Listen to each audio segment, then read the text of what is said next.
예, 이 사진 보니까 권사님 현장감 있지요? 너무 멋있지요? 예, 네, 가고 싶네요. 예, 네, 여기는 이렇게 접시것도 비었고 지금 예, 너무 멋있습니다. 예. 그래서 지금 우리가 이제 호커마 농장에 사고 있다는 거를 알리기 위해서. 생중계. 자, 잠깐만요. 예. 25장 1절입니다.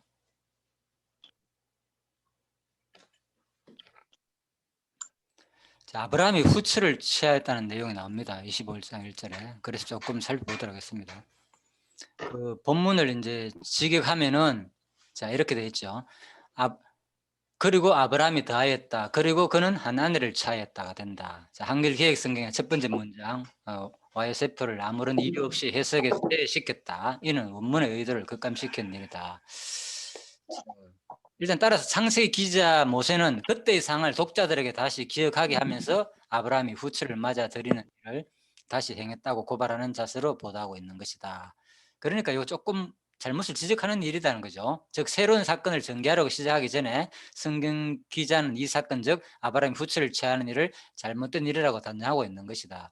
자, 그런 이 견해의 문제점은 적어도 137세 이상 된 고령의 아브라함에게 다시 아내를 얻어 자식을 생산할 만한 능력이 과연 있었겠는가 하는 점이다. 그런데 과연 아브라함이 후출 취했다는 말 들어봤잖아요. 새끼를 4명이나 낳았습니다. 137세 135세 살았으니까 자, 한 40년 살았지. 자, 아브라함이었잖아요. 네. 그러니까 갑자기 25장에서 왜 아브라함이 후출을 취했으니 이제 이런 말을 이제 했는가? 네. 예, 이러한 이제 본 저자의 의도가 그죠? 그리고 여기서 그랬잖아요, 그죠? 그리고 아브라함이 다 했다. 이제 그리고 접속사를 두 개나 있는데 빼버렸다 그랬잖아요, 그죠? 예, 그래서 이제 원문의 의도가 좀 객감시키는 내용으로 번역되어 있고 한글 개역 성경은 그래서 성경 기자는 이 사건을 뭔가 잘못된 일이라고 이제 말하기 위해서 그렇다는 거죠. 왜 그런가 하면 아브라함이 앞전에서 우리가 아브라함이 뭡니까? 하가를 취해가지고 얼마나 힘들었습니까? 예. 그런데도 불구하고 아브라함은 또 후츠를 취했다는 거죠. 쉬운 말로. 예. 그 얘기를 하고 싶은 거예요. 예. 고발을 나름대로. 자, 학자들은 이렇게 보고 있습니다. 그냥 참고로 우리가. 그래서 그런데 이제 요거는 그렇고 그 다음에 아브라함이 또 과연 그런데 문제는 100세 분명히 아브라함 우리가 아시는데 아브라함이 뭐 어떻겠습니까? 모든 생식 기능이 다 떨어져 가지고 또 하와도 아브라함 사례도 마찬가지고 90세가 됐는데 다 떨어졌다 그랬는데 아브라함 여기서 또 후처를 취했다는 게 또 이상하기도 하잖아요, 그죠?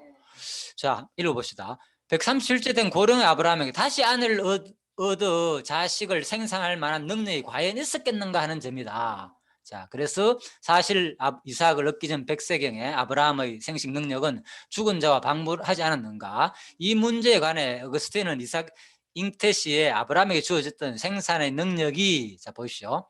단회적으로 끝난 것이 아니라 후에도 지속되어 완성한 생산의 기쁨을 누릴 수 있었다고 주장했다. 그리고 어거스틴 같은 경우에는 그때 이제 아브라함이 100세 때 이 능력을 받았잖아요. 그 능력 받았을 때 그것이 마지막 말년까지 계속 이어졌다는 거죠. 근데 하나밖에 못 낳았잖아. 그때도 이삭이 하나가. 하나밖에 못 낳는데 거두라를 맞이하면서 고두라를 통해서 후손을 많이 낳았잖아요, 지금. 그게 내가 하는 말이야. 예, 그러니까 사라는 하나밖에 못 낳고. 예, 결혼하니까 애기를 4명이나 더 낳았단 말이야. 예, 그래서 아브라함이 결국은 뭐가 있었다는 거요? 생산할 수 있는 능력이 계속 이어졌다는 거잖아요. 그렇지. 하나님은 그때 준 것을 100세 이상만 하고 태를 닫은 것이 아니고 계속 그 능력을 말년까지 줬다는 거죠. 그래서 어거스틴은 이렇게 해석하고 있고, 네, 맞잖아요, 그죠? 그렇게 해석할 수도 있겠잖아요, 어거스틴 견해는. 자, 지금도 마찬가지 인간들이. 예. 나이가 많아도 100세 돼도 뭐 날 수도 있겠죠, 어떤 사람은. 예. 그러나 세상 만물을 친히 만드시고, 예, 그래서 그러나 이제 여기 나왔잖아요. 이런 주장은 인간의 상식으로는 그리고 일반적으로 이 주장이 받아들이기 힘들다는 거죠. 인간의 상식으로는. 그죠? 예. 뭐 175세까지 그죠 살았는데 그렇게까지는 힘들다. 그래서 그러나 세상 만물을 친히 만드셨고 또 생명을 주관하신 하나님께서 아브라함과 맺은 수많은 후손에 대한 약속을 친히 이루시기 위해 아브라함의 육신을 주장하시고 그에게 청년 같은 생명력을 불어넣어 주셨다면 아브라함의 생식 능력은 일시적으로 끝난 것이 아니고 그죠 지속됐다는 거죠. 진실로 하나님은 죽은 자를 살리시는 능력과 없는 자를 있게 하시는 힘과 절망한 자를 소망과 바다 가운데로 이끄는 열심을 가지고 계신다. 그래서 이제 이런 것이 성경적으로 볼 때 불가능한 일은 아니다 그 말인 겁니다. 그래서 우리가 이런 걸 볼 때도 그냥 후처 취했다 단순히 이것만 생각했는데 아브라함이 후처도 취했네 여기만 관심을 가지는데 학자들은 과연 생산 능력이 있었겠는가 여기까지도 연결하면서 하나님이 백세에 준 능력을 계속 유지해 주셨구나. 이것도 하나의 은혜였구나. 왜? 하나님 언약을 이루려면 분명히 아브라함한테 네 후손이 많다고 그랬잖아요. 그런데 딸랑 한 명밖에 안 줬잖아 사실 이삭을 통해서. 그러니까 하나님은 후처를 취해 가지고 결국은 아브라함 후손이 진짜 많이 번성했구나. 그렇죠. 예. 그래서 하나님의 관점은 단순하게 그냥 이삭한테 한 자식을 통해서 그리스도가 나게 했지만은 또 하나님은 어떤 언약을 이루냐 네 자손이 많이 번성한다 그랬으니까 그 언약도 이루시는 하나님을 보여주기 위함이라는 거죠. 이것이 그렇죠. 예. 아브라함 통해서 또 그 이루어진다는 것이 예, 직접적으로 아브라함한테 한 언약도 또 이루어야 되잖아요, 그죠? 아담한테 한 언약도 이루어야 되지만은 아브라함한테도 한 언약을 분명히 네 자손이 많다 그랬으니까 물론 이삭의 후손을 통해서도 많이 번성되지만은 한 명으로서는 적잖아요. 그러니까 후처를 통해서 많은 아들 낳아가지고 다 합치면 뭐 아브라함 아들이 다 7명 되잖아요, 그죠? 이삭과 합치면 후처까지 합치면 그래서 결국은 이제 많이 번성하겠다 그 말입니다. 자, 그래서 하나님은 언약하고 이루시는 거기에 관점이 있다는 것을 성경은 말하고자 하는 거예요. 그래서 후처가 뭐 아브라함이 뭡니까 아까 윤리도덕 잘했느냐 뭐했느냐 결혼 죽었기 때문에 했다 뭐 이런 얘기가 관점은 아니고 핵심은 여기서 말하는 거는 그렇죠. 하나님은 언약대로 그렇죠. 그 얘기를 하고 싶다는 거죠. 예. 자, 예. 그래서 그런즉 이제 로마서 그렇죠. 4장에 의하면은 만일 아브라함이 육신으로 이뤘다 하심을 얻었으면 자랑할 것이 없다. 예, 그래서 여기서 말한 것은 결국은 아브라함의 모습을 통해 가지고 하나님께서 우리한테 이런 교훈을 주고자 하는 거죠. 너희가 결국은 아브라함의 행위가 봐냐 의롭다 하심을 얻었는데 자랑할 거 없지 않느냐. 이거 봐라 창세기 한번 봐라 25장도 봐라. 옛날에 하갈 사건을 통해서 그렇게 힘들고 하나님께서 하나님의 뜻을 어긴 불구하고 또 이렇게 했는데 하나님은 이것도 또 합력하여 하나님의 선을 이룬다는 거죠. 자기 뜻을 이루는 하나님을 알려주는 게 목적이 있다는 거죠. 로마서 4장 그래서 그 믿는 바 하나님은 죽은 자를 살리시며 없는 것을 있게 하시는 하나님이다. 자, 아브라함 100 이건 강론지 해석입니다. 137세 후에 그 둘을 후처로 맞아 아들을 낳은 것이다. 이러한 사실에 대해 의문이 생길 수가 있다. 아브라함이 100세 이삭을 낳을 때도 아들을 낳을 수 없다고 하였는데 그 후 37년이나 더 늙은 아브라함이 어떻게 아들을 하나도 아니고 6명이나 낳을 수 있을까 하는 의문이다. 그러나 하나님께서는 아브라함으로 하여금 175세까지 살 수 있게 하신 것을 보면 하나님께서 그에게 건강을 주셔서 후처를 취하여 충분히 여러 아들을 낳을 수 있다. 그 어거스틴의 견해를 그대로 수용한 거죠, 그죠? 자. 아브라함도 그랬는데 맥이시오. 자, 25장 6절입니다. 자기 서자들에게 재물을 주어 자기 생전에 그들로 자기 아들 이삭을 떠나 동방 곧 동국으로 가게 하였더라. 자, 그 아들 이름에 대해서는 다 생략합니다. 뭐 주석에 보면은 뭐 그 이름에 대해서 누구는 어디에 살았고 실질적으로 잘 모르겠다. 이 후손들이 어디에 살았는데 이렇게 나옵니다. 뭐 그 성경에 다 자세히 안 나오니까 고속본은 그렇게 참고하고 바로 넘어가면 6절까지 자기 서자들에게 재물을 주어 자기 생전에 그들로 자기 아들 이삭을 떠나 동국으로 가게 하였다. 자, 서자들에게서 재물을 줬잖아요, 그죠? 이제 이런 것들이 결국 율법에 그대로 뒤에 나오거든요.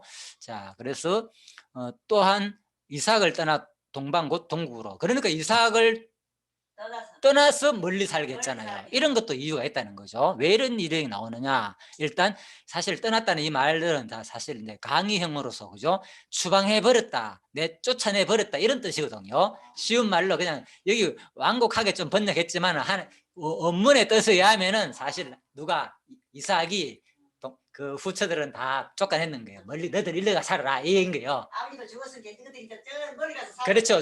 예, 이제 좀 재물 줘가지고 따로 살아라. 예. 자, 그 얘기입니다. 그래서 이삭으로부터 멀리 떨어지게 한 것은 후일에 발생할지도 모르는 재산권 분쟁이나 형제 간의 다툼을 차단하기 위함이다. 자, 그래서 아브라함이 결국은 이렇게 처리한 이유가, 그죠? 결국은 이삭을 통해서 계속 하나님의 그 유업을 이꾸자 하는 그 생각이 있거든요. 그래서 아예 후천한 자식들 널리 떨어가, 아예 너희들 상종하지 말고 그래 살아라, 그 말입니다. 자, 그러나 이보다 더 중요한 일은 오직 이삭만이 이게 나오잖아요, 그죠? 유일한 약속의 자손이었다는 거. 아브라함은 그걸 알거든요. 네 씨를 통해서 반드시 난다, 후손이. 예, 열왕이 날 것이고, 그죠? 그래서 이삭을 철저히 보호하고자 하는 한 약속을 기억했기 때문에 아브라함의 모습을 볼 수 있죠. 즉 아브라함은 자기 사후에도 언약의 후손이 이삭의 후손으로 하여금 평안의 약속의 땅 가나안을 차지하고 하나님께 주시는 복을 편안히 누릴 수 있도록 하기 위해 서자들을 이삭으로부터 멀리 동방으로 추방하였던 것이다. 자, 실제는 추방 사건입니다. 이거는 원어적인 뜻에 의하면은. 자, 그래서 하나님께서는 오늘도 택한 백성인 성도를 향해 무한한 사랑과 풍성한 축복을 허락하실 뿐만 아니라 세상과 구분되는 지혜의 특권을 베풀고 계신다. 더욱이 하나님은 세상과 우리를 분명히 구분하시고 악하고 흉포한 어두움의 세상의 권세로부터 우리를 안전히 보호하시기를 기뻐하신다. 그래서 구약의 이 사건이 신약에서 성령께서 와가지고 지금 그대로 성취하고 있는 거죠, 우리들. 그죠? 세상의 사건에서 지금 보호하기 때문에 우리가 말씀을 공부하고 있지, 똑같이 어울려가 막 살게 해보면은 지금 공부할 여력이 안 생긴 거죠. 시간도 안 되고. 그죠? 그럴 수도 있잖아요. 자, 그래서 성령이 하시는 일이다 보면 되겠습니다. 요한복음 15장 19절에 보면 너희가 세상에 속하였다면 세상이 자기 것을 사랑할 터이나 너희는 세상에 속한 것이 아니요 도리어 세상에서 나의 택하심을 입은 자인 거로 세상이 너를 미워하느니라. 자, 16장 13절에도 이것을 너에게 이름은 너희로 내 안에 평안을 누리게 하려 함이라. 세상에서는 너희가 환난을 당하나 담대라 내가 세상을 이기었노라 하시니라. 그래서 이러한 모든 구약의 추방 사건 자체가 결국 뭐 할 내용이냐, 신약에서 누가 성취할 내용? 예수께서 성취할 내용이라는 거죠. 뭐 어떻게 성취하느냐, 자기 택한 백성을 뭐 하실 것을 보호하시고, 택한 백성은 반드시 뭐 한다? 세상과 미워지게 되고 멀어지게 되고 세상에서 미움을 당하게 되고 바로 하나님의 택한 백성으로, 그렇지만은 그 미움 당할 때도 하나님께서 넘어지지 않아하고 반드시 하나님께서 뭐 한다? 환난과 어려움에서 보호하실 내용이다, 그 말인 거죠. 그죠? 그러니까 아브라함 이 사건이, 그죠? 아브라함이 이삭을 통해서 후손들을, 그두라에서는 후손들을 멀리 떨어져가 주방에가 따로 보호하는 사건은 신약 시대 누가, 예수께서 이 땅에 와가지고 자기 택한 백성을 뭐 하실 내용? 보호하실 내용이다, 그 말인 거죠. 예, 그래서 이러한 의미가 신약과 다 연결됐다는 구약과. 아니면 그냥 뭐 아브라함이 당연히 자기 후손, 특히 자기 직접적으로 난 사라한테 난 후손을 당연히 사랑할 거 아닙니까? 그거 뭐 상식인데 이게 뭐 성경 말씀이냐 이래 된 거죠. 그래서 이것은 다 예수에 대한 얘기다. 예수께서 성취할 내용을 모형으로 보여준 사건이다, 그런 말입니다. 자, 이런 것들은 제가 이제 주석 내용을 통해 가서 다 인용한 겁니다. 이거 나오잖아. 요한복음 15장 19절 나오잖아요, 그죠? 자, 그래서 제가 이렇게 설명한 겁니다. 전부 다 성취 사건으로 설명한 것들입니다. 제가 일일이 다 찾으려고 힘들겠죠. 그래서 이제 그런 주석들을 이용하는 겁니다. 자, 하나님이 아브라함에게 그의 고령에도 불구하고 생생 능력을 계속 유지시켜 주신 이유는 무엇인가? 자, 이것도 이제 주석 내용인데, 그것은 분명 하나님께서 일찍이 아브라함에게 약속하신 티끌 같은 후손과 무별 같은, 아까 설명드렸죠, 그죠? 창세기 15장 언약, 아브라함한테도 이 언약을 이루기 위함이다. 자, 그래서 그들의 언약이 성취된 사건이다. 아까 설명드렸고요. 사도행전 13장, 이건 성령께서 하나님이 예수를 일으키시자 우리 자녀들에게 이 약속을 이루게 하셨다 함이라.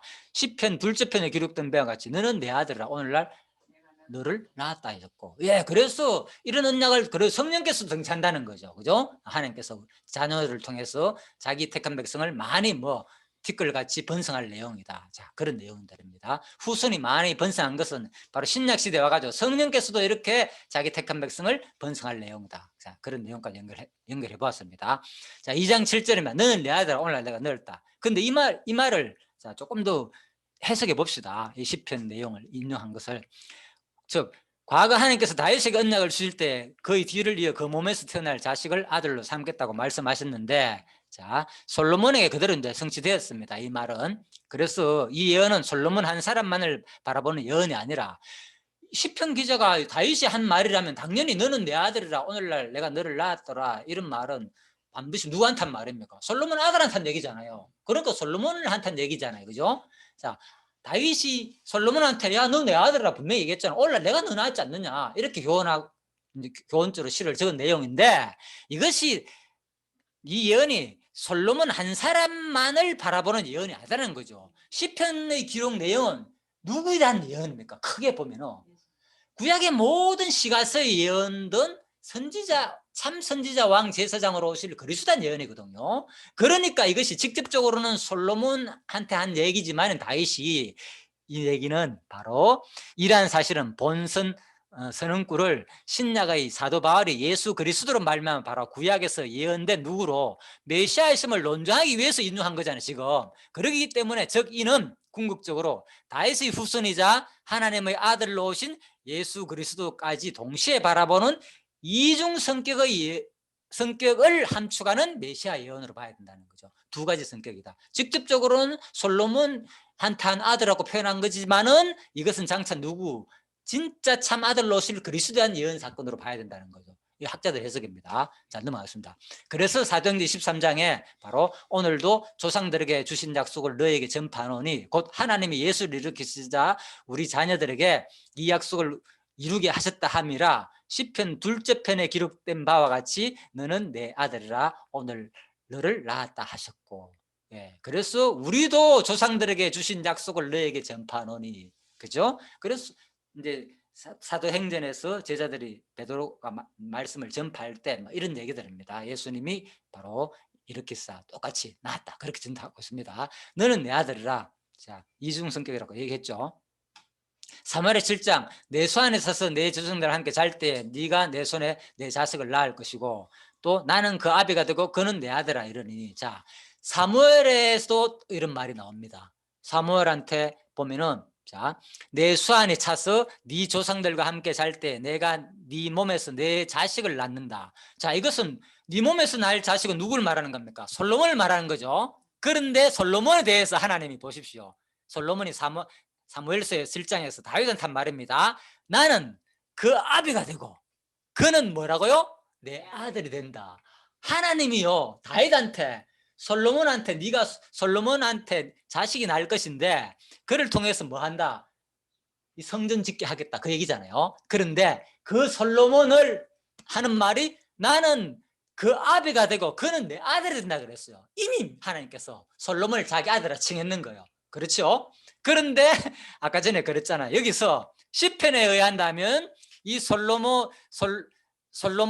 분명히 시편에 의한다면 그냥 다윗이 자기 아들에 대한 얘기를 했지만은 이 솔로몬은 뭡니까? 장차 오실 그리스도의 모형으로 봤잖아요.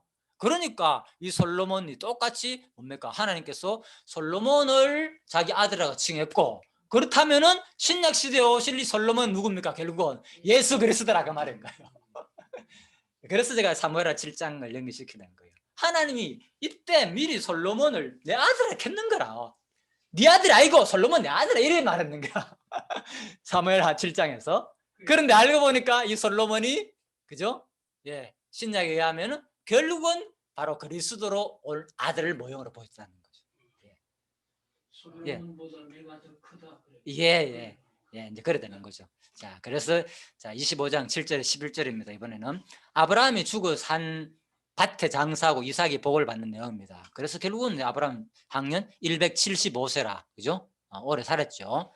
자, 그러고 난 다음에 그리고 죽고 열조에게 돌아갔느라. 자, 아브라함 때까지 하고는 제일 많이 살았죠. 아브라함이, 그죠? 그 후에는 거의 다 많이 떨어지죠. 그 수가 높고 나이 많아 기운이 지나여 죽어 자기 열조에게 돌아가매.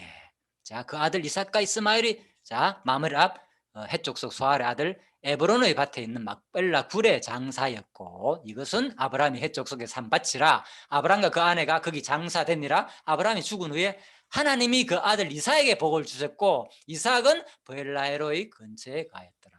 자, 결국은 이제 우리가 이거는 읽으면서 아브라함이 죽은 내로 끝나는 게 아니고 아브라함이 175세까지 살았는데 불구하고 결국은 뭡니까? 우리가 죽는다는 거. 그렇다면 이건 아브라함 얘기만 아니고 또 누구 얘기? 우리 얘기기도 하겠지요. 근데 이것은 단순히 죽은 사건이 또 여호와를 계시하는 사건이라고 했잖아요. 성경 자체가. 죽는 사건이 뭘 여호와를 계시하느냐? 계시는 받는 시 언약과 성취를 통해서 계시된다 그랬잖아요. 그렇다면 이 언약은 어디서 미리 언약했습니까? 계시가 되려면 흙으로 돌아가라. 그렇죠. 바로 아브라함이 이제 장사하는 장면이에요. 이 그림은 누가 그렸네요. 그죠? 외국 사람이 그린 것 같은데, 그죠?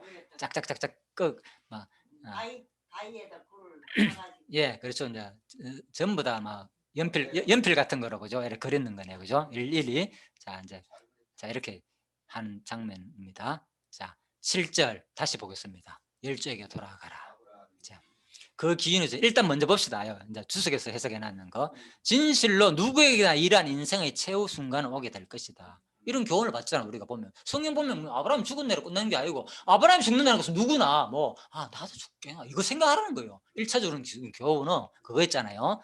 자, 그래서 우리는 마지막 시점에 과연 만족하고 행복한 마침표를 찍을 수 있겠는가? 성경은 아브라함에 대해서 아주 잘 표현해놨잖아요, 그죠? 잘 마지막 마무리했다고. 자, 이걸 생각하라 그 말입니다. 열조에게 돌아가면 원래 이러한 표현은 그런데 죽어서 조상이나 가족들에게 묻힌 공동묘지에 묻힌다는 의미였을 것이다. 1차적으로 죽는 의미로서 열조에게 돌아간다는 말인데 이것이 이 표현이 차츰 좀 더 포괄적으로 영적으로 이해되어 가지고 사람이 죽으면 그가 사랑하는 사람들이 있는 또 다른 세상으로 가게 된다는 구약 성도의 내세관이 깃든 표현이다.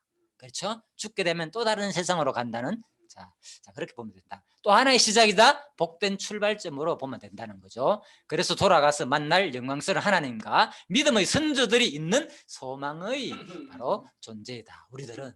그래서 여러분과 우리가 죽으면 어딥니까? 믿음의 선조 누구? 아브라함을 만나게 된다니까요. 아브라함이 그렇게 산 거. 하늘나라 가면 여러분과 우리가 성도 코이노니아라 하잖아요. 그죠? 우리가 이렇게 삶 교제가 이 코이노니아가 왜 이렇게 좋은가 하면요. 하늘나라 가면 단순히 하나님만 찬양하고 끝나는 게 아니잖아요. 그죠? 다 만난단 말이야. 우리가 만나가 뭐 하겠습니까? 만나가. 물어볼 거 많지. 예, 진짜 그랬냐고. 진짜 당신 그랬냐고 성경에 보니까 그랬는데 그런데 당신 진짜 하늘에 왔네요. 얼마나 우리가 기쁘겠습니까? 하나님 만나고. 예. 재혼해가 지금 예. 아이고 행복했습니다.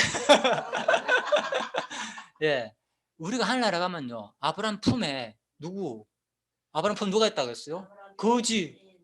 나사로가 안겨 있다고 성경에 나오잖아요. 분명히 우리가 그런 모습을 보면서 그 위를 받고 우리가 진짜 먼저 간 12들을 만나고 하늘나라 가면 그러니까 성경에서 표현 안 됐어요. 구체적인 삶은 표현 안 됐지만은 간간히 나오는 하늘나라에 우리 보면서 우리가 상상할 수 있잖아요. 그죠? 와, 진짜 하늘나라 가면 너무 좋겠다. 내가 눈물 다 닦아준다. 아픔도 없다. 이제는 고통도 없다. 슬픔도 없다. 하나님이 너희와 함께 거한다. 그죠? 성경이 영으로가 둥둥 떠다니면서 나 영원히 죽지 않는 영이 되었어. 이렇게만 되는 세상이 아니다는 거예요. 성경은 분명히 이 땅에가 우리가 누리고 느끼는 표현으로 성경 표현해놨다고 성경 그죠? 예. 그래서 우리가 그런 것을 여러분들 꿈꾸면 된다니까요. 성경에 그대로 나쁘게 생각하지 마시고요. 그러니까 이런 것을 너무 생각 안 하다 보니까 죽음만 나는 영이 되겠지. 영이 내가 영원히 그냥 살겠지. 이것만 생각하니까 뭔 소망이 있습니까? 하늘나라에 대한 소망이. 영원히 죽지 않고 그냥 살아. 어떻게 사는데 물으면 몰라 나도. 가봐야 알지. 이렇게 하면 막막하잖아요. 솔직히 우리가. 그래서 성경을 공부한 이유가 성경에서 표현한 데를 통해서 우리가 마음껏 하나님이 그죠? 요한계시를 왜 기록해 놨습니까? 하늘나라의 영광 모습이 너무나 좋다는 것을 우리가 간접적으로 보여줬잖아요. 미리 보여줬잖아요. 그거 보면서 그거 생각하라는 거예요. 털러머시 하늘 나가면 너무나 영광스러움 있다. 황금으로 됐고 너무나 좋게 있다고 표현해 놨잖아요. 예? 그래서 그걸 모형으로 미리 보여줬잖아요. 그죠? 그러니까 그걸 보면서 우리가 소망을 확신을 가지라는 거예요. 그런데 그것은 뭡니까? 우리 인간으로 표현된 거잖아요. 차원이 다른 거잖아요. 하늘나라. 그죠? 하늘나라 가가지고도 뭡니까? 모든 바닥이 진짜 금으로 돼가지고 이렇게 됐다면 얼마나 지루하겠습니까? 솔직히 볼 때마다. 그죠? 그런데 차원이 다른 거예요. 우리는 이 눈은 뭡니까? 지루함을 느끼게 되고 실증을 느끼게 되고 육신은 보면 되면 녹색이 좋고 그렇잖아 솔직히. 여러분 이 전부 다 벽이 금으로 됐어. 여기에 살랍니까? 자연에 살랍니까? 여러분 평생을. 그렇잖아요. 하늘나라 갔는데 세상에 이 땅보다 못해. 전부 다 바닥도 금이고 전부 다 황금으로 됐고 보석으로 가득 찼어. 나 옛날 달아쳐도 갈래. 여러분 그럴 리가 안 겠습니까? 솔직히. 그러니까 예, 그래서 그 차원이 다른 세계라는 하늘나라 가면 우리가 느끼는 실정을 내고 무료하고 우리 시야가 고정돼 가지고 올해 보면은 지겹고 녹색을 좋아하고 이런 것이 아니라니까요. 하늘나라 가면은. 그러니까 그걸 하늘나라는 그 창을 떠넘는 너무나도 좋은 영광스러운 모습을 세상의 것을 다 보여가지고 세상에 최고로 좋은 거 황금을 통해 가지고 보여줬다고 생각하면 되는 거예요. 하늘나라를. 요한계시에 나오는 그 하늘나라를. 그렇게 생각해야지. 그걸 가지고 똑같은. 아니, 근데 거기에도 12나무가 그렇- 있어가지고 예, 각 달마다 예. 과일이 맺힌다. 예, 그렇죠. 그것도 있고 또 그죠? 그렇잖아 분명히 그죠? 12가시일도 있고 맺으니까 얼마든지 자연 만물도 있다. 예, 그렇게 보시면 되는 거죠. 또 뭡니까? 요한계시록에 또 마지막에 천년왕국 회복되는 모습들도 보이면 그죠? 그거 다 있잖아요. 천년왕국 회복 모습은 어디 모습입니까? 에덴 동산의 모습이잖아요, 결국. 그러니까 그렇게 우리가 또 생각을 하면 되겠습니다. 자, 그래서 우리가 결국은 이제 자연을 꿈꾸고 돌아간다. 원래 너무나 좋은 거죠. 그러니까 죽음 이후의 세계가 이게 소망을 가져야 된다니까. 오늘 이 장면에서 뭐 아브라함이 결국 죽었다. 175세까지 살다가 잘 살다 죽었네. 장수하다가 복된 삶을 살았네. 우리도 이 땅에서 그거 소망하자. 아브라함처럼. 물론 그런 것도 주겠지만은 그건도 주겠지만 근본적으로 주는 교훈은 마지막에 봐라. 결국은 아브라함이 어디로 갔느냐? 열조에게 돌아가지 않느냐? 너희들도 반드시 어디로 간다? 하나님의 영원한 하늘나라가 있는 이 소망의 하늘나라로 여러분과 제가 진짜 뭐 분명히 소망을 가지는 거. 공부의 목적이 뭡니까? 결국은 진짜 마지막 죽기 전에 진짜 하늘나라가 있다. 하나님은 진짜 살아계십니다. 이거 확정하고 가는 것이 우리 마지막 가장 큰 희망이 아니겠습니까? 그죠? 예, 그만큼 더 좋은 거 없어요. 그거 가지면 더 이상 바랄 거 없습니다. 저는 여러분과 제가 뭐 오늘 이 공부를 통해서 해가지고 어떻게 하고 물론 그 하나님 주신 은사만큼 분량만큼 하면 됩니다. 이 땅에 사는 동안. 그렇지만 마지막은 진짜 하나님이 살아계시구나. 이 살아계시고 내가 죽으면은 진짜 너무나 좋은 이 하늘나라 영원히 누릴 그 하늘나라를 소망하며 바라보는 거 이거 가지는 만큼 소중한 게 없겠죠. 그죠? 그걸 꿈꾸며 기대하며 사는 여러분과 제가 되기를 바라겠습니다. 히브리 11장입니다. 그래서 누구 아브라함은 그래서 이랬다는 거예요. 아브라함은 이 땅에서 뭐라고 표현했다고요? 외국인인가 나그네다 나는. 나는 나그네 살이야. 난 나그네야 원래. 그래서 본향을 사모했다. 끊임없는 아브라함의 삶은 본향을 사모했다. 예. 신약 시대 히브리스가 아브라함의 신앙을 해석해 주고 있습니다. 아브라함이 살 때 단순히 175세 때 영화를 누리고만 살았는 게 아니라 아브라함이 이러한 모습으로 살았다는 거죠. 그죠? 항상 뭐 영원을 하늘나라 나의 관리 본향을 사모하며 살았다. 여러분 그걸 사야 된다니까. 여러분과 제가 이 땅에 살면서 뭐 하며 살랍니까? 이 땅에서 이제는 그 꿈꾸며 마지막 남은 생에 끊임없이 그거 꿈꾸며 산다는 거예요. 어떻게 하다가 이 남은 거 이거 내 아파트 좀 더 이쁘게 꾸며가지고 살고 또 마지막 남은 걸 어디다 별장을 살지? 마지막에 내가 뭐 하지 이거? 차도 좀 바꾸고. 그렇죠. 예, 거기 꿈꾸는 거. 물론 우리가 이제 살다 보면은 있는 거 사니까 또 누리겠으니까 감사히 누리기도 상관없습니다. 그런데 우리 근본 소망 그거라는 거죠. 진짜 이거 진짜 하늘나라가 어떨까 상상하면서 그 꿈 소망을 가져야 된다는 거죠. 하늘나라가 얼마나 좋을까. 예? 우리도 이 땅에 살면서 이렇게 하면 이게 얼마나 좋을까. 집 지을 때도 요 재료를 이 벽지를 이걸 할까 저걸 할까 오만 고민 다 하잖아요. 할 때 여러분 선택할 때 이 집을 살까 저 집을 살까 어떤 걸 해야 좋을까. 진짜 얼마나 관심이 많습니까. 하나하나 선택할 때 여러분 뭐 직접 뭐 집을 짓는 사람은 더 하겠죠. 자기가 좀 직접 관리해가지고 업자를 불러가지고 하는 사람은 얼마나 관심을 알잖아요. 자기가 해본 사람들은 이렇게 관심, 예, 뭐 커튼은 뭐로 하고, 벽지는 뭐로 하고, 뭐 주방은 뭐로 꾸미고, 어떤 것이 좋다. 그거 이 땅에서 뭐 합니까? 그걸 통해서 뭘 배우고자 하는 거예요? 하늘나라 배우자는 거예요. 그걸 통해서. 이야, 우리가 이 땅에 살면서 이렇게 일일이 관심 가져도 이렇게 행복하고, 그죠? 내 집 마련하면서 이렇게 좋은데, 진짜 하늘나라에 대한 관심을 안 가지면요, 다 우리가 다 허사라니까. 나중에 그때다 나중에 그 표현밖에 안 나온다니까요. 그래서 그런 과정을 통해서 헛되다는 것도 배우고 내가 아무리 이렇게 정성 들어가 만든 산 집, 별장 좋은 꾸민 집 근데 그 영원합니까 이 땅에서? 얼마 지나니까 어때요? 나중에는 지겨워 바꾸고 싶어 들잖아 솔직히. 그거 배우는 거라니까 결국은 이 땅에 살면서. 결국은 모든 것이 솔로몬의 한 말에 헛되고 했댔구나. 내가 그렇게 정성 들어가지고 꾸미겠는데 이거 얼마 못 가가지고 이거 뭐야 속았어. 잘못 샀어 이거. 이래 되잖아요. 예. 그렇죠. 알고 보니까 구닥다리야 이거. 요즘 막 쪽팔려. 그러니까 이래 된다니까. 이거 배우자는 거야. 우리가 이 땅에 살면서. 그렇죠. 예. 그래서 우리 어떤 삶을 통해서 이제 여러분들과 그거 느낄 거 아닙니까? 뭐 내가 이렇게 표현 안 하더라도 결국은 그거였구나. 이 땅에 사는 것을 통해서 결국은 영원한 거 배우는 거구나. 이 땅 것은 다 험한 거구나. 그거죠? 예, 그거입니다. 그래서 아브라함은 이런 모습을 쌓았다. 디도서 1장에서 나의 사도된 것은 이제 바울 얘기입니다. 나의 사도된 것은 하나님의 택하신 자들의 믿음과 경건함에 속한 진리의 지식과 영생의 소망을 인합니다. 바울이 왜 이런 삶을 살았겠습니까? 아시잖아요. 바울이 진짜 모든 것을 배설물까지 여기고 다 버리고 내가 오직 주를 위해 가서 살았잖아요. 온갖 고난, 매를 40의 감염을 그죠? 서너 번 맞기도 하고 그렇게 한 이유가 어디 있느냐? 다 영생의 소망을 인함이라는 거죠. 나의 사도라는 것은 자기가 모든 걸 포기하고 주님의 종이 된 것은. 그래서 우리가 소망이 얼마나 중요한 게 알겠죠. 하늘나라라는 소망이 모든 것에 대한 근본이라니까요. 그래서 내가 한 20살 때 이런 노래도 만들었는데 막 가사를 다 만들지 못해 끝내버렸어요. 한창 작곡 많이 할 때. 하늘에 대한 소망이 나나나나나 막 이랬어요. 아무튼 하늘에 대한 소망이 내 너를 사랑케 했네. 내가 너를 사랑하는 것도 전부 다 이 소망이 확신이 있으니까 내가 마음이 넓어지더라. 근데 그런 식으로 내가 좀 지은 생각이 나는데요. 난 너무나 좋아가지고 하늘에 대한 소망이 모든 나의 근본 힘의 원천이라는 거죠.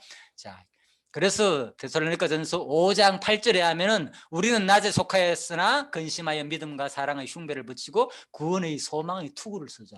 그래서 이미 구약에서 다 소망을 가르쳐 줬다니까요.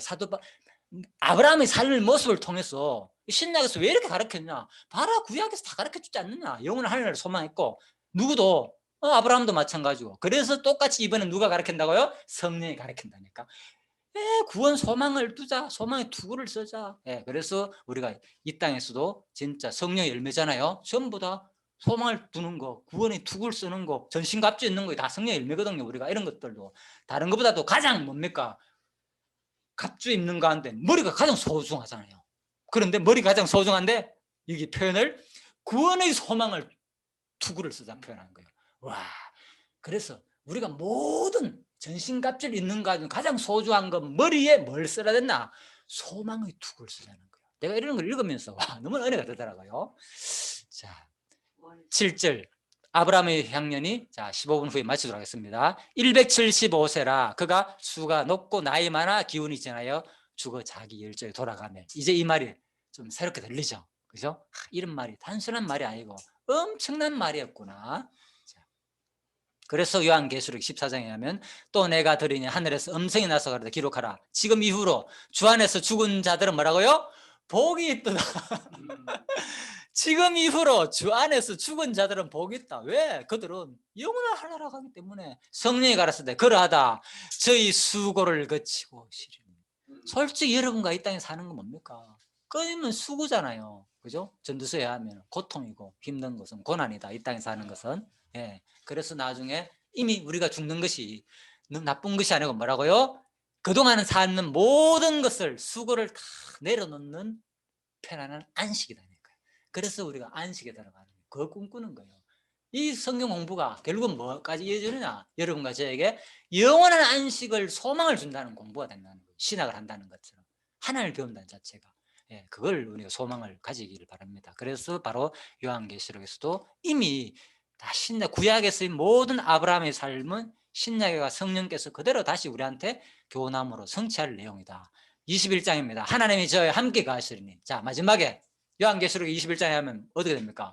하나님이 우리와 함께 간다니까요. 놀랍지 않습니까? 여러분이 지금 여기 이 자리에 누가 온다면은 장관이라도 하나 오면은 대통령이 만약에 이 자리에 온다면은 이건 뭐 상상할 수 없겠죠. 난리 나겠죠. 온 나라가 뜨뜻하겠죠. 호카마 농장에 대통령이 방문했다. 그렇다면 당장 간판 바꿔야 되겠죠. 언제 방문한 농장. 대통령 방문 농장. 적어야 될 거 아닙니까? 그래서 우리는 어떻게 됩니까? 하나님이 저희와 함께 거하시리니, 우리가 하늘나라 가면요 영원한 방문이라니까요. 함께 하나님이 함께 살아. 예 사는 거. 그래서 이거로 끝나는지 아니하고 또 뭐라고요? 그 눈에는 눈물도 씻어. 눈물을 씻겨주시고 다시 사망이 없고 애통하시나 곡하는 것과 아픈 것이 다시 있지 않다는 거.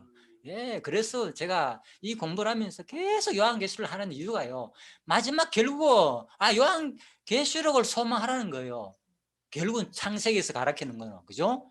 처음이고 나중이다 그랬잖아요. 하나라니까. 결국은 태초에 창조하신 분이 마지막에 뭐 영원을 하나를 창조가 준다는 그 말인 거야, 성경은.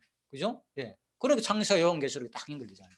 그래서 그 소망을 가지면 된다. 자, 예수록 25장 다시 밤이었고 등불과 햇빛이 쓸데없고, 바로 이거로 또 끝나는 게 아니고 세세토록 뭐 한다고요? 왕노릇 한다는 거예요. 와, 눈물만 씻겨주는 게 아니고 영원히 죽지 않고 아프지 않고 병들지 않고 고통이 없고 안식만 하는 게 아니고 뭐 한다고요?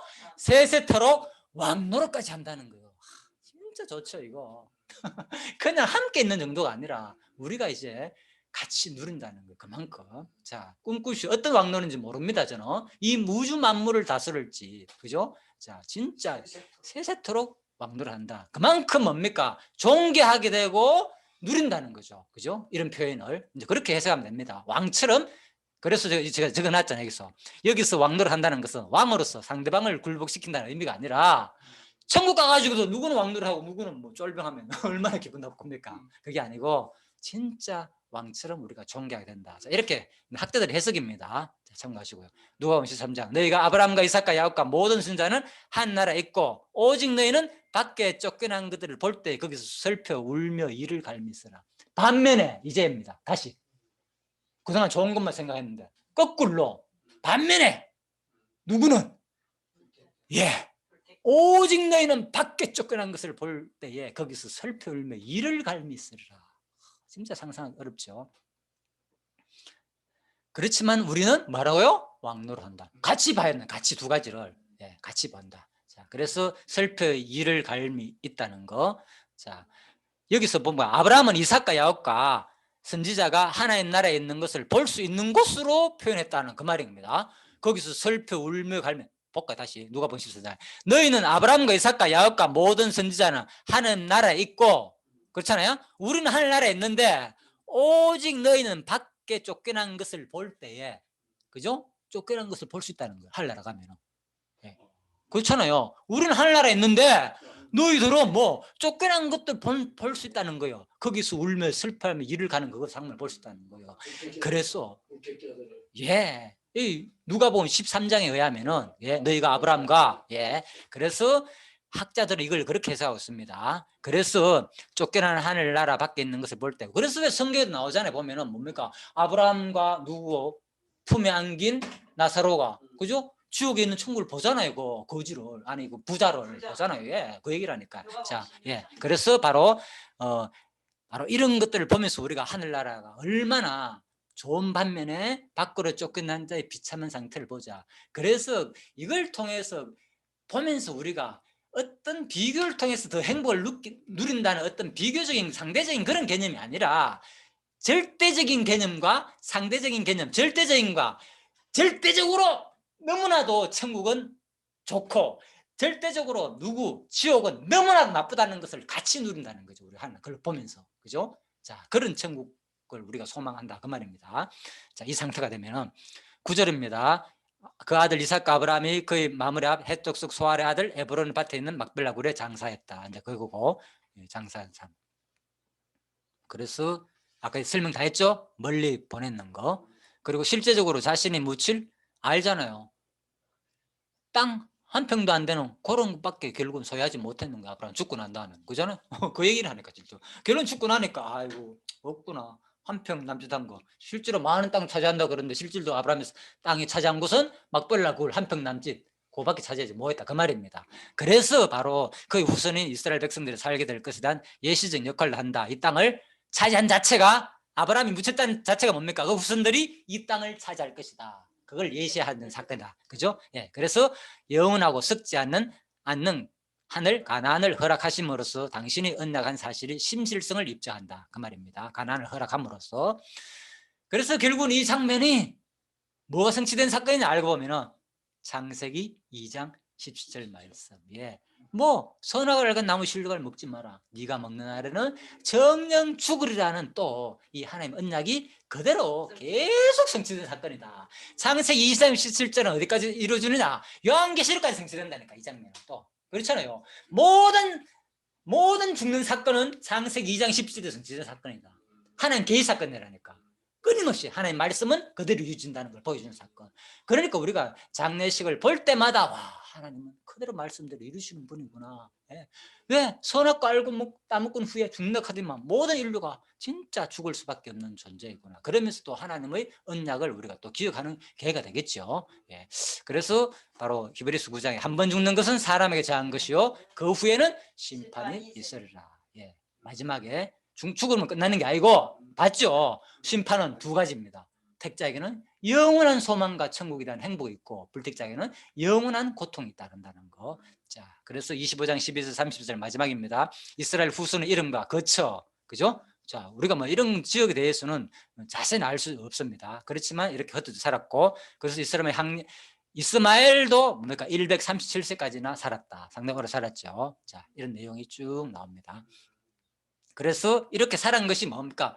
하나님께서 바로 이스마엘에 대한 언약이 또 이스마엘이 오래 살은 것도 번성하고 살은 것도 하나님의 약속에 대한 성취 내용이다 그 말인 거죠. 자, 그래서 16장 말씀이 창세기 10장 말씀이 그대로 이스마엘에 대한 언약이 성취 사건이다 이렇게 보시면 되겠습니다.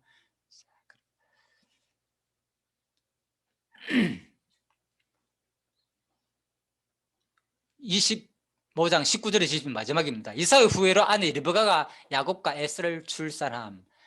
자, 이거는 유명한 사건이기 때문에 둘이 싸우는 사건 나오잖아요. 자, 5분밖에 안 됐습니다. 빨리 해야 됩니다. 그래서 이건 간단히 말씀드리겠습니다. 이건 뭐 아이들이 그 태 속에 서로 싸우는지라, 그죠? 그리고 이미 뭐 태어나기도 전에 뭡니까? 저 족속이 강하겠고 큰 자는 어린 자를 섬기리라. 이런 법이 어디 있어 세상에. 태어나가지고 뭐 하지도 않았는데 큰 자가 어린 자를 섬긴다는 거. 그러니까 이걸 뭘 말해주느냐, 그죠? 이걸 뭘 말해주겠습니까? 그러면 이런 말을 미리 밝힌 이유가. 이 하나의 뜻대로 된다. 그렇죠. 모든 성경은 뭐 앞으로 너희 개인의 삶은 누구의 뜻에 의해서 나의 주권에 달렸다는 거예요. 네가 잘나서 뭐 형이 되고 동생이 되고 복 받는 게 아니고 모든 복의 주인은 나에게 달렸다. 복의 언약을 계속 개성하잖아요, 그죠? 언약 개성을 하잖아요. 아브라함이 이삭한테 개성하고 이삭이 또 야곱한테 개성하는데 이것이 그 복에 대한 야곱의 개성의 주권이 사실 네가 아브라함한테 나 아버지 아들로 맏아들로 태어나가지고 누구한 이삭한테 복을 받은 내가 아니라 사실은 뭐 내 주권에 의해 가지고 너 복 받았다는 것을 이삭을 깨달으라 그 말인 거예요. 그죠? 이 성경 읽을 때. 이스라엘 후손들한테 가나안 들어가가지고 복속들한테 너희들이 가나안 땅에 들어가지고 나라 차제가 산 백성들한테 줄 내용이잖아요. 이거 모세의 오경이 끝나고 난 다음에 가나안 족속들이 그 볼 거 아닙니까? 이 모세 오경을 그죠? 들어가가지고 나중에 그 당시에도 볼거리시고 물론 그들이 볼 때 우리가 이 땅에 들어가 사는 것은 그죠? 우리가 열심히 여호수아 사사기 때 정복해가지고 이 땅을 차지한 게 아니라 알고 보니까 하나님 주권이었구나. 전부 다 이 복을 받는 것이. 우리 민족 자체의 선택도 마찬가지고 그거 깨달은 거죠. 이 창세를 읽으면서 너희들이. 자, 그 말입니다. 그렇다면 뭡니까? 여러분과 제가 태어난 모든 개인의 인생사도 전부 다 뭐 하나님 주권적인 뜻을 우리한테 보여주고자 이 창세기가 기록됐다 그 말입니다. 자, 그래서 아이들과 서로 태수 중에 싸우는 이 장면도 결국은 역사서에 보면 뭡니까? 사울의 이 집과 다윗의 집 사이에 전쟁이 오름이 성경이 뭡니까? 이미 역사서에서 막 싸웠잖아요. 역사서에서 모형으로 보여준다는 거죠. 개인의 싸움, 형제 간의 혈육의 다툼 싸움은 그죠? 이미 뭐 역사 속에 이루어진다는 거죠. 앞으로 모형으로. 욥의 개인의 고난은 장차 뭐라고요? 이스라엘 백성의 흥망과 회복을 보여준 사건이라고 했잖아요. 이스라엘 백성들이 아수르 바벨론을 끌려갔다가 다시 돌아오고 회복될 사건을 욥의 개인의 삶에서 보여줬고, 그죠? 또 누구 애굽에서 출애굽한 하란에서 어디에 하란에 있는 사람이 어디에 가나안 땅으로 돌아오는 이 장면은 그죠? 하란에서 돌아오는 장면. 또 애굽의 가나안 땅에 있다가 어디 아브라함이 뭡니까? 애굽으로 갔다가 돌아오는 이 장면. 애굽으로 갔다가 다시 가나안 돌아오잖아요. 그죠? 그렇죠. 이 장면은 1차적으로 역사적으로 이스라엘 민족이 뭡니까? 가나안 땅에서 번성했다가 뭡니까? 애굽에서 갔다가 고생했다가 다시 돌아올 장면. 그죠? 아브라함의 개인 사건이 아브라함 민족 후손들의 삶을 모형으로 보여주는 사건이 아닐까요? 성경은 전부 다 그렇게 되어 있어요. 모형적으로. 욥의 개인의 사건도 마찬가지고 아브라함의 개인의 사건도 이스라엘 민족 역사의 사건을 모형으로 보여주는 거죠. 그죠? 아브라함 알잖아요. 그죠? 거짓말에 애굽으로 가가지고 부자도 돌아왔잖아요. 이스라엘 민족이 그랬잖아요. 야곱 후손들이 가나안 땅에 있다가 어디 애굽으로 갔다가 부자다가 다시 돌아왔잖아요. 거기서 애굽 나올 때 뭡니까? 수많은 보석들을 다 선물을 받아가 나오잖아요. 자, 그래가지고 결국은 나라 세우고 했잖아요. 그죠? 자, 그런 것들이 마찬가지라는 거예요. 그래서 야곱이 개인적으로 싸우는 이 장면도 앞으로 뭐 할 거? 바로 민족 간에 뭐 일어난다. 이스라엘 민족 간에 전쟁이 일어날 것을 모형으로 보여준 사건이다. 그 말인 거예요. 그래서 바로 역사서에서 그대로 성취될 사건을 내가 사무엘하 3장, 열왕기 14장 여로보암과 여로보암 사이에 항상 전쟁이 있었느라 보십시오. 예. 그리고 또 15장에 보면 아비암과 여로보암 사이에도 전쟁이 있었다. 열왕기상 15장에도 아사와 이스라엘 왕 바사 사이에 일생 전쟁이 있었더라. 보십시오. 계속 민족 상장 간에 서로 전쟁이 있었다는 거 서로 모형으로 보여준 사건이다. 자, 아무튼 그렇게 보시고 또 더 나아가서는 어디에? 로마서까지 연결되잖아요. 그죠? 신약시대. 그죠? 우리 마음속에 뭐? 항상 두 마음이 있다. 지체 속에는 한 다른 법이 육신의 소유과 성령의 소유가 쌓을 것을 누구의 사건을 통해서 바로 두 민족 태중에 있는 바로 야곱과 에서의 싸움을 속에서. 그러니까 야곱은 누구? 하나님 택한 백성이고 에서는 택한 백성이 아니잖아요. 그러니까 하나님 택한 백성과 방탄시 불택자는 뭐 하게 됐다? 싸우게 돼 있다. 성령 소욕과 뭐? 육신의 소욕은 싸우게 돼 있다. 그 얘기를 미리 보여줬다는 구약 자체에서 다. 자, 그게 바로 오늘 창세기 25장 내용이다. 우리가 아브라함, 야곱 나오면 아마 팥죽 얘기만 알잖아요. 누가 형이냐 동생이냐 팥죽 하나 팔아가지고 장에다가 나 뺏겨왔다. 물론 내용은 맞습니다. 그런데 근본 핵심은 아니 그게 뭔 성경 내용입니까? 그게 누구를 얘기냐? 예수를 모형으로 보였잖아요. 예수가 뭐 하실 내용? 누구와 싸울 내용? 예?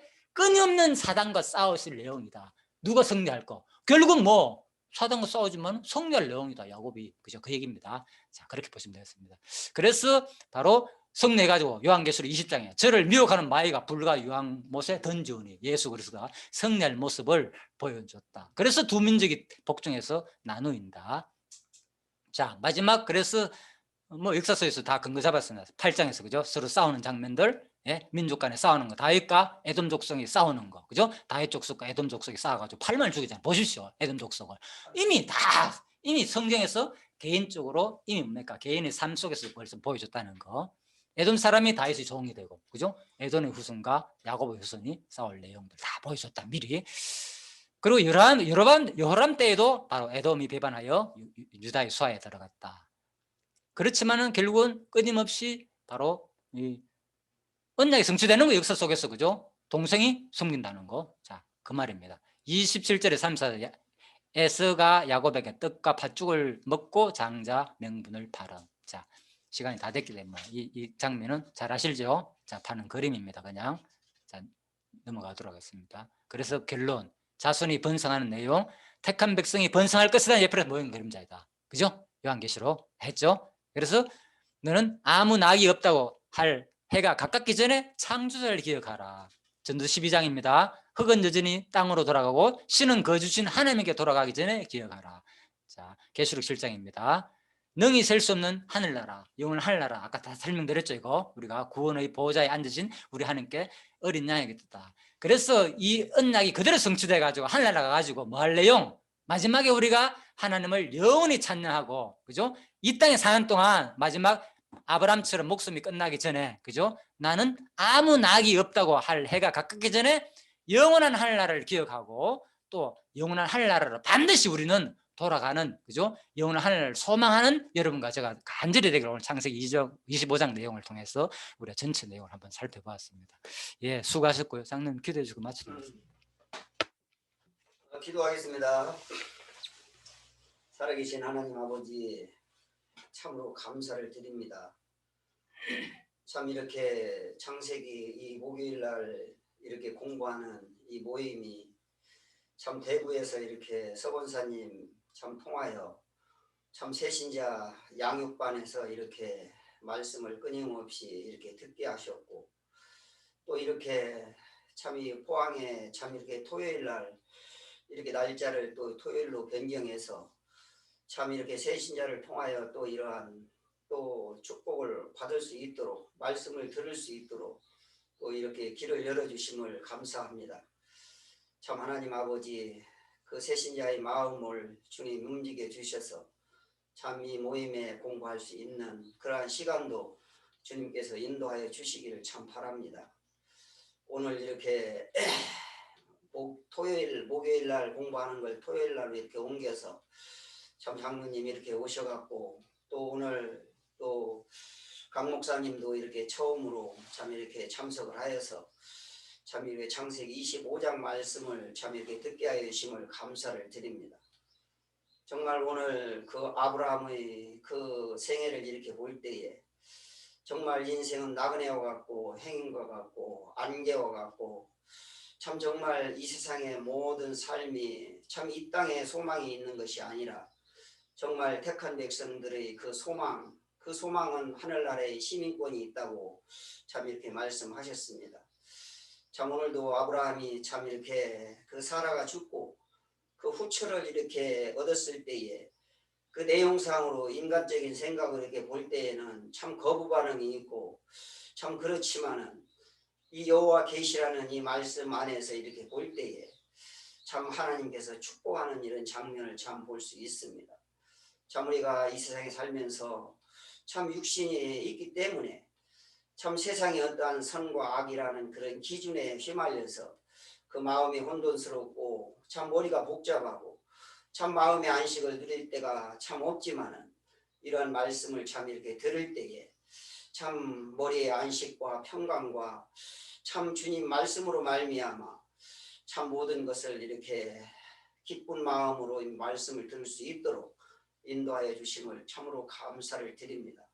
정말 이 토요일 참 이 공부하는 이 모임이 참 창세기부터 계시록까지 꾸준하게 참 이렇게 공부할 수 있도록 주님께서 참 인도하여 주시고, 자 이 모임을 사모할 수 있는 마음도 성령님께서 인도하여 주시기를 참 바랍니다. 지금 장로님 참 이렇게 대구에서 먼데 왔다 갔다 하지만은 참 그 마음에 불편함 없고 참 안전하게 참 이렇게 주님께서 인도하여 주시기를 바라고 감사를 드리며 살아계신 예수님 이름으로 기도하였습니다. 아멘. 아멘. 예, 감사합니다. 예, 좋은 시간 되시고요. 예, 권사님 들어가십시오. 감사합니다.